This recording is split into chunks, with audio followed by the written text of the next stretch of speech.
Forecasting the Anambra governorship election, top three candidates who may emerge winner. There are 18 candidates and political parties participating in the Anambra governorship election according to the document released by INEC. However, 3 candidates and 3 parties appear to have a clear edge over the others.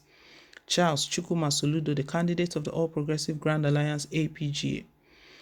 One of the factors that may make Soludo a strong candidate and potential winner is the power of incumbency. In Nigeria and many other democracies across the world, the incumbent candidate or political party usually has a political advantage over challengers at the election. For over 15 unbroken years, from Peter Obi to Willie Obiano, APGA has remained the party to beat in Anambra. It is also the only state the party is controlling in Nigeria. Though being a candidate of the ruling party does not guarantee the former CBN governor victory, it gives him some political edge. Also, among the candidates contesting the Anambra gubernatorial pool, Soludo's profile stands out. Apart from heading the nation's apex bank, Soludo also has a unique experience of serving as an economic advisor for 2 of the country's presidents, Olusegun Obasanjo and Muhammadu Buhari. As an economics professor, Soludo has also worked for various international financial institutions across the world. Meanwhile, a former governorship candidate of the PDP in 2010, Soludo's understanding of the political terrain of Anambra and his popularity among the Anambra is not in doubt. The challenge: one party, 2 candidates. However, the biggest challenge facing APGA in the election was its inability to put its house in order. The party was deeply divided into 2 factions, which produced 2 different candidates, Soludo and Chukwuma Umweji. It took the intervention of the Supreme Court before Soludo was eventually certified as APGA's candidate. Thus, APGA's chances of winning are hinged on its ability to resolve the internal crisis and bring the aggrieved faction back into its fold before the election day, if it's not too late. Valentine Oziogbo, PDP's candidate. Though Valentine Oziogbo is relatively not a strong political figure in Anambra politics, the former president and chief executive officer of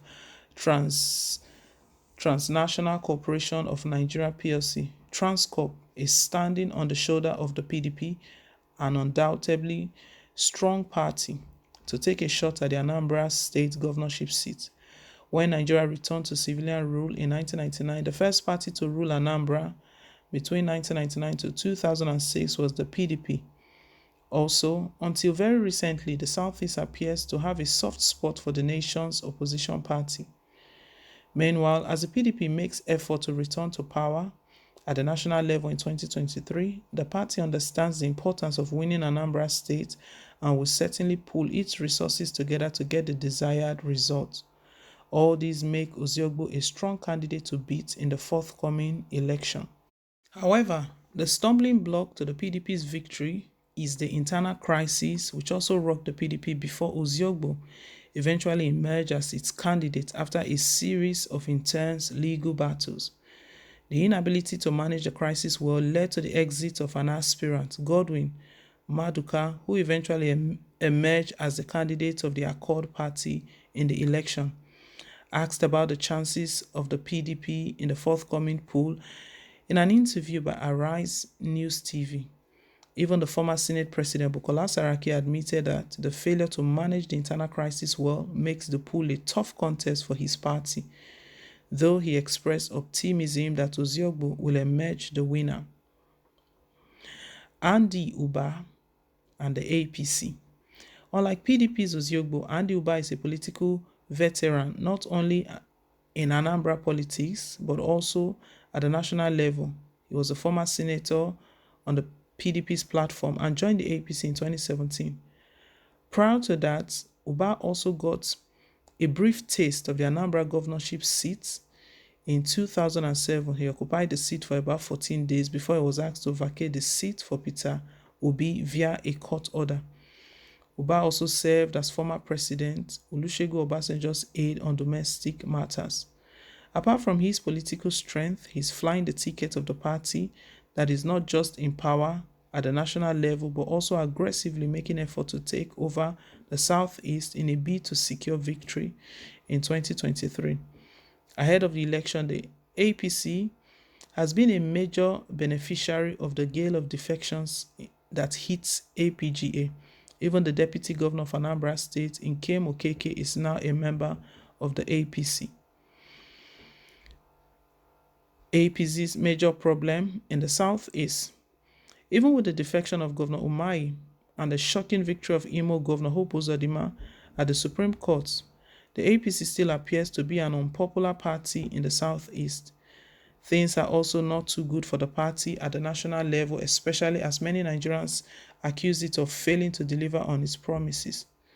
Also, though its own crisis was not as deep as that of PDP and APG, there were some party chieftains who were against the emergence of Uba as the party's candidate. The first thing is this sit at home, because if this sit at home is observed, that will seriously interrupt the election. We know right now stakeholders, they are trying to appease and beg IPOB not to go ahead with the sit at home. Anyways, for the Anambra governorship election, there are 18 candidates and political parties that INEC released their details. But we know in the country there are just two major political parties. But for Anambra State, the ruling party is ABGA, APGA. So this is going to be like a three-horse race between these three political parties. The ruling party, APGA, APC, and PDP, they are going to be battling it out. Very interesting. APC, as the ruling party, they failed Nigerians, and Nigerians don't want to stand for anything that even any form of support given to APC, because they are all the same. They are the ruling party. They are the ones that have inflicted pain on the country. For APGA, Soludo is the candidate, and the incumbent governor is seriously rooting for him. You know, he has stated with confidence, with all confidence, that come November 6th, that Soludo would win the election. But we also know that Valentine is there as well. Oziogbo Valentine, he's the PDP candidate. We'll see how all of this plays out. The thing is that if INEC would do well again to allow the vote of the people to count. You know, we got a report that even the Senate, they've decided to allow electronic transmission of results. If INEC is fair in all of their dealings, if there are no manipulation of election results, the people will decide, and the people know what they want. We'll see how all of these goes. Well, guys, leave us your take. Thank you once again for staying tuned. Please don't forget to like, share, and to subscribe till I come your way again with more updates. Bye.